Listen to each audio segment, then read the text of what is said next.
Hi, it's Theo. Today we're going to be replacing the rear pads and discs on this car. The first job we've got to do, as we're taking the handbrake off on the back, we're going to chock the front wheels so that the car doesn't go anywhere.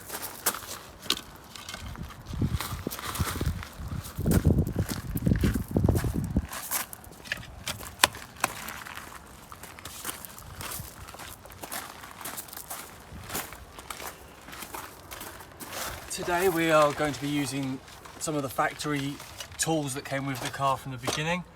At the start, we're going to be taking off the little nut covers with this little tool.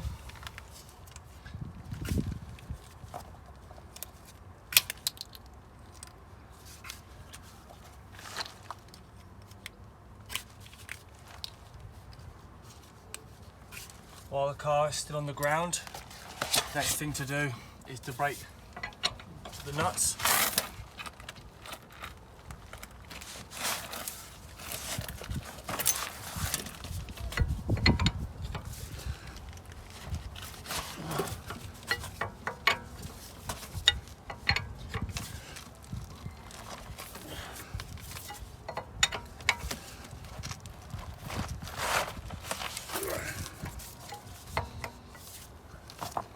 Next up we do the locking wheel nut, which is also secured in here. Place it on, twist it until it locks into place.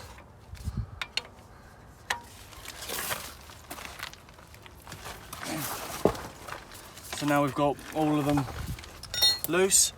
We get the jack on this one. We sit it on the sill, just here. That fits into this little groove just on the top of the jack. So to start off, we'll just do a couple of winds, raise the jack up a little bit, place it roughly in the location, and wind it. It then touches the floor, and we'll pivot around this area in here.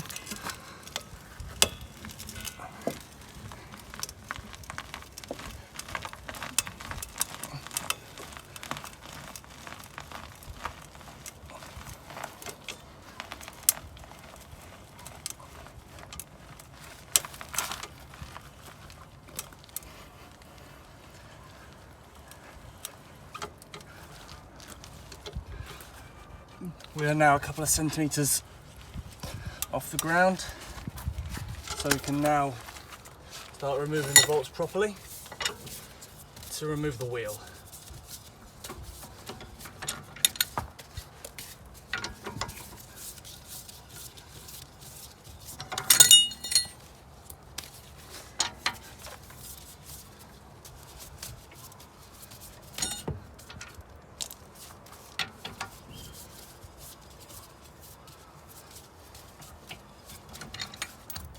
For the locking wheel, that's a bit easier. You can just place the socket back on it and twist. It comes straight out. Wheel just pops straight off.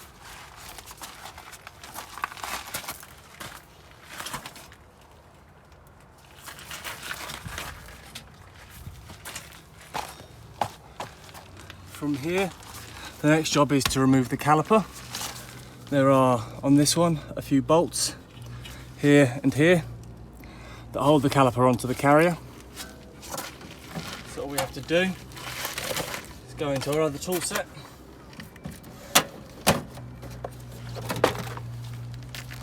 find our 3/8 ratchet,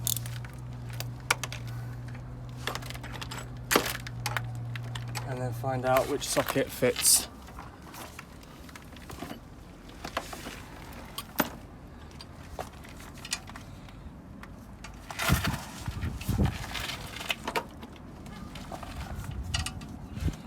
In this case, it's a 13mm.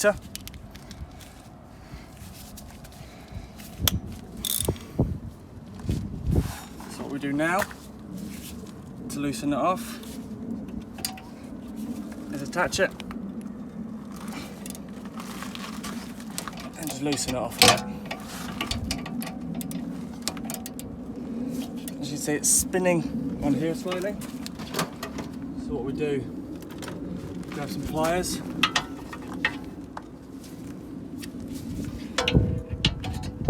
hand grip around here while we ratchet it open.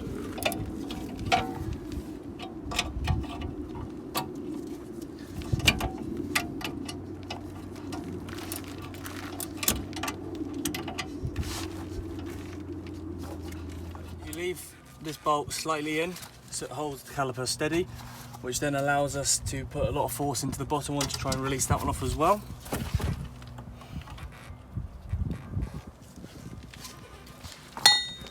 Sometimes you use a spanner because you can't quite get in there with a ratchet.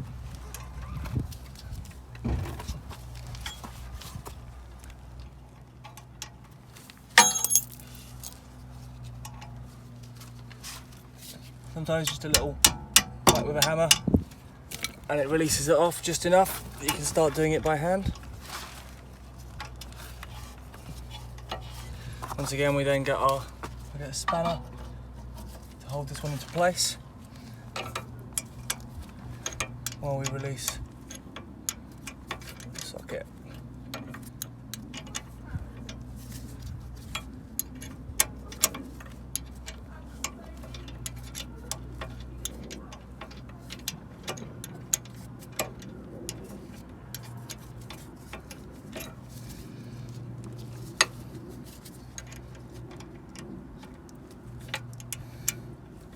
Now both of them are loose. I need to unscrew them the last tiny bit, pop them out. Caliper is now not attached.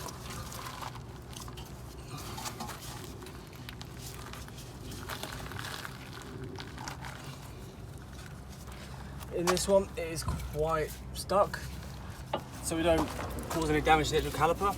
I've got this piece of wood, which I'm going to wedge inside here.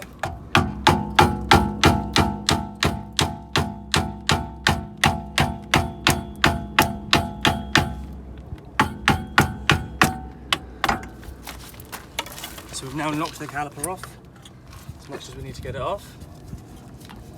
You can see the pads on this one are still got a bit on them, but they do need replacing.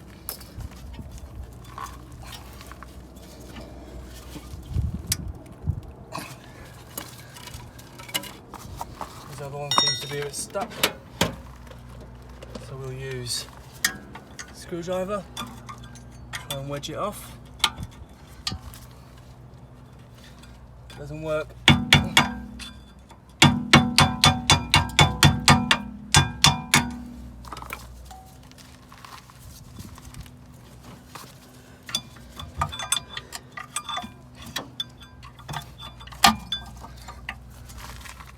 that disc was the pad was a little bit tricky to come off, but it's now off. As you can see on this disc, it's quite corroded. It's got a little lip on it, which is the main reason we're replacing it. So now to remove the disc, first of all we're going to get our 1/4 inch drive, a 1/4 inch socket, and then we're going to use one of the little Torx.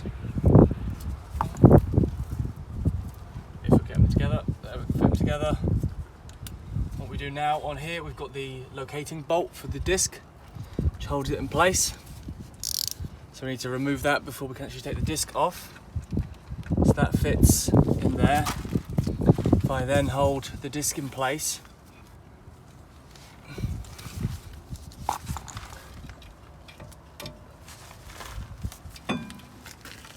remove that bolt. As you can see now, the disc is completely loose. What we can do now is slide that off the side. On a lot of cars, you have to remove the caliper carrier, which often is a few larger bolts just on the back. On this car, we're lucky enough to be able to remove the actual disc without having to mess around with the carrier. So what we're going to do now, get our discs. What we've gone for is Ica.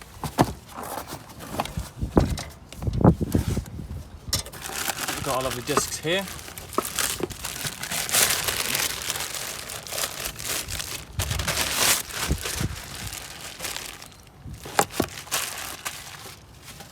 First thing to do now is fit some copper grease.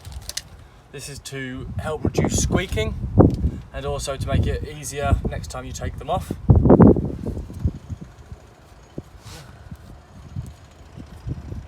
So smear a load all around the hub.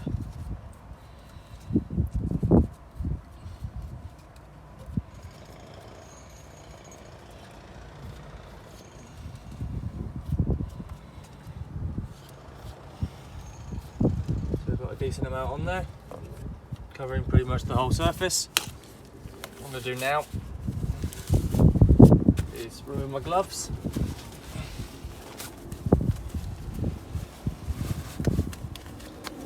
Fit on some new ones so we don't dirty the disc anymore, so we don't want grease on a disc. Now that's what we're going to do, is just give it a bit of a clean. As you can see, they come quite dirty, so you can get special brake cleaning fluids for it. You can even use some detergents. I'm just trying to remove as much of the brake dust and dirt as possible before we fit them. That's what we do now. Look where the location pin is. Match that up onto here, so the small little bolt. Slide it just inside of the caliper carrier and rotate it around until we match up with the locating bolt there.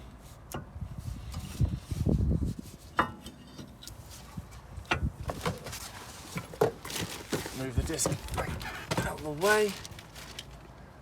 Then we fit the bolt back in.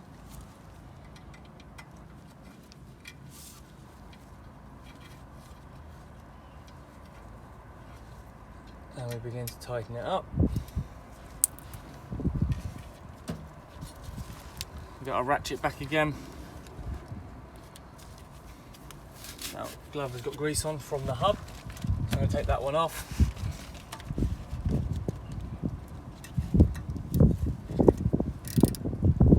Give that a nice tighten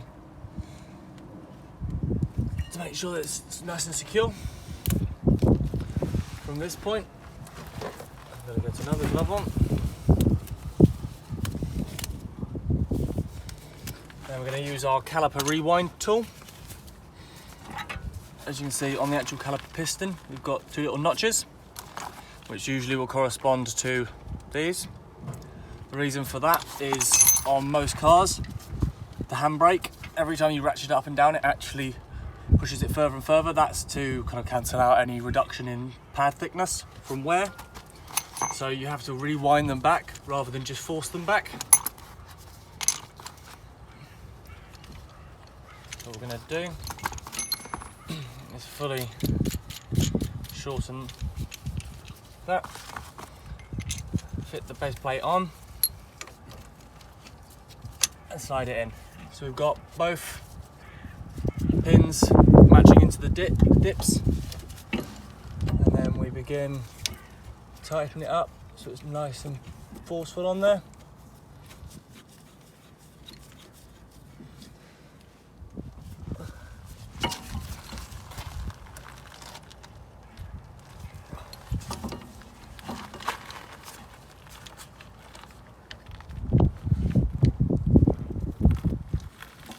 As you rewind, you are both pushing it in and winding it back at the same time.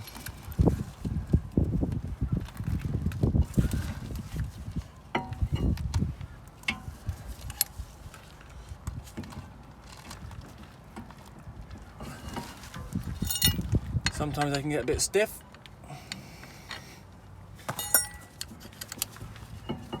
Like this one has.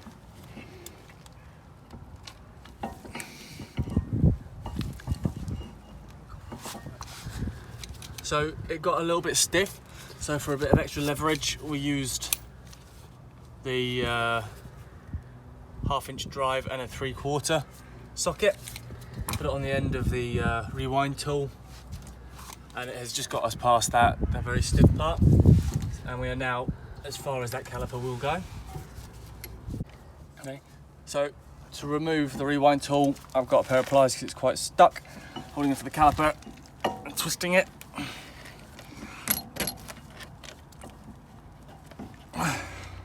What that does is remove the tension in this area here, so it should just come straight out. At this point,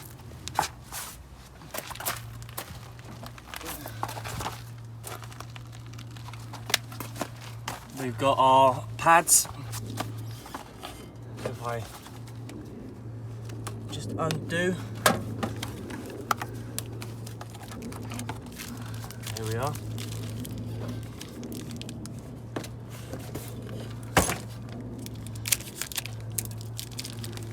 So we undo all of this. These pads will fit on one side. So what we're going to do now is put a bit more copper grease on.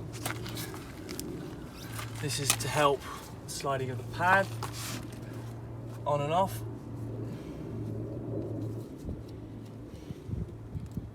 Only a tiny bit, as you don't want it going onto the actual disc. And then you can put a little bit more on the actual face to help you remove wheels, and once again to remove squeaking.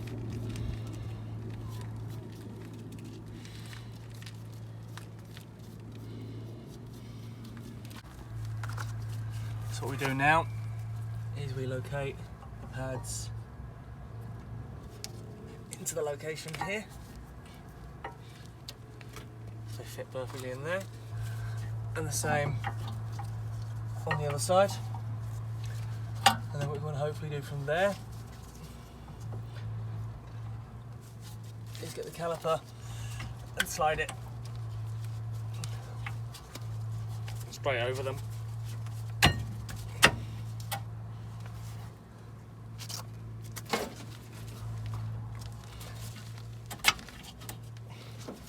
So what we do from here now is we get our caliper bolts,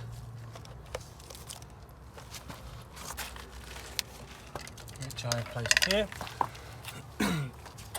and you push them in to locate it. Place one bolt in, get the other roughly in place, fit the other one in so you can feel it just slotting into the hole in the carrier, and wind it in as far as you can with your fingers to make the job a bit easier. And you get your socket again, and you start tightening, and then get our spanner to hold it in place and ratchet up until it's nice and tight.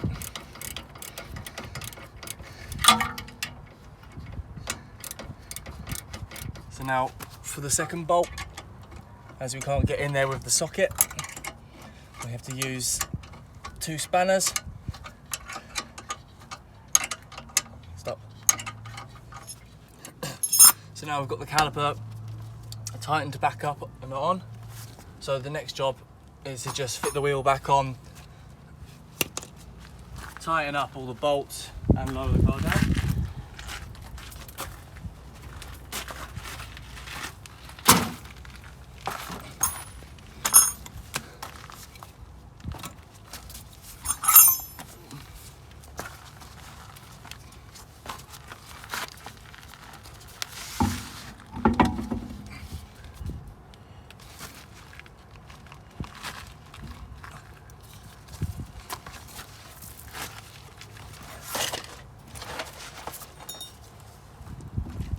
So we locate the holes up and place the bolt in,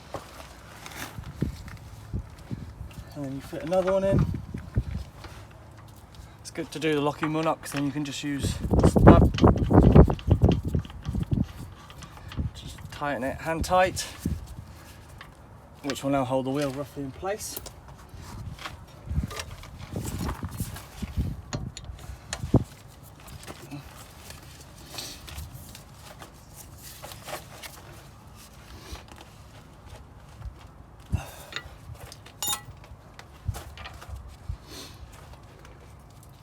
can now fit all the rest of the bolts in and we tighten them up.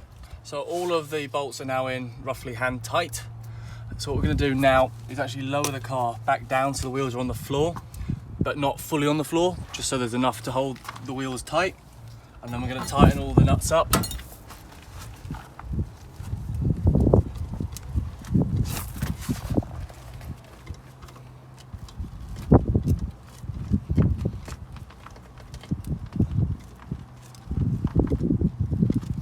Okay, so now we're resting on the floor.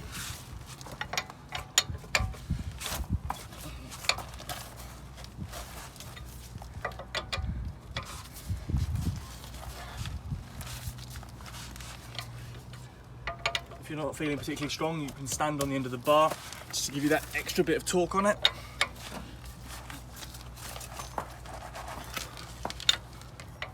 As you can see, they do need to be quite tight.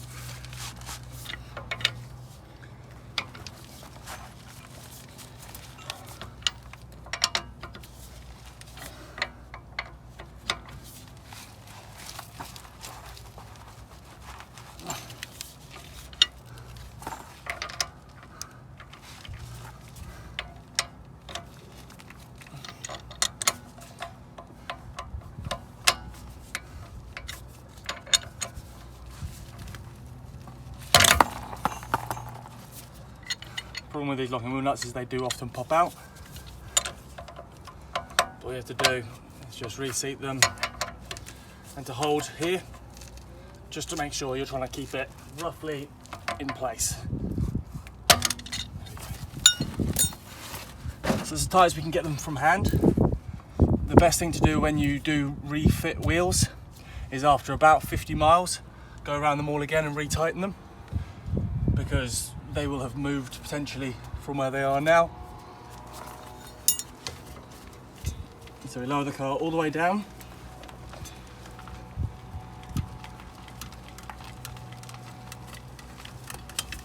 So now what we have to do is sort out the brake pedal, because we've rewound that piston all the way back. We need to make sure that it is back together.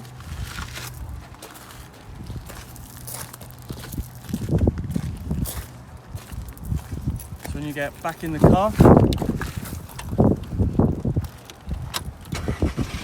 turn the engine on, give it a few pumps on the brake pedal until it goes nice and hard. With the handbrake, it comes up a lot higher than before because we've rewound it beyond the point that it actually touches the pads onto the disc. After a while, it will start to tighten up, it'll ratchet itself. So you turn the car off, give it a few passes. So now the handbrake is about half the height it was before, and it's holding it nice and tightly. So that's the handbrake, and brakes all bedded back in again.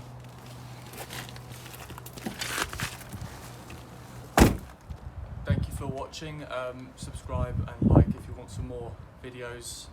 The one we're working on today was an Audi A3 8P generation 2011. Before I didn't mention, but the tools that I used initially to get the wheel off and the jack, they are in most cars located just underneath the boot floor, around especially if you have a spare wheel, they fit around there.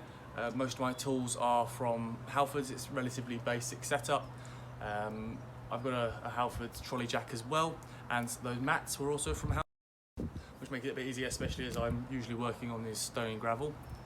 You can usually pick up bits from various hardware shops, but my specific ones, as I said, were Halfords. A couple of them have broken, so obviously I will need to replace some of those, but thank you for watching.